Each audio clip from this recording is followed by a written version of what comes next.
আজকে তেলের সংকট নিয়ে ছোট্ট একটা কথা বলি।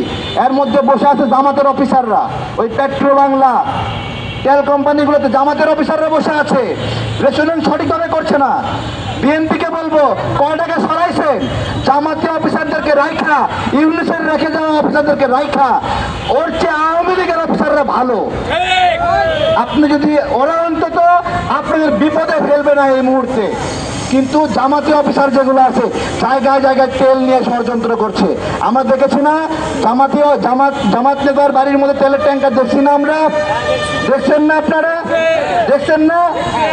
তাহলে সরকারকে বলবো, ভালো করে সরকার চালাতে চাইলে সচিবালয় আওয়ামী লীগ মুক্ত করতে হবে না, আগে জামাত মুক্ত করেন, জামাত মুক্ত করেন। জায়গায় জায়গায় দেখছি বিভিন্ন মন্ত্রীর উপদেষ্টার প্রিয় জামাত লোককে নিয়োগ দেওয়া হচ্ছে। পাগলে কামড়াইছে আপনাদেরকে, পাগলে কামড়াইছে। ভালো মানুষ চোখে পড়ে না।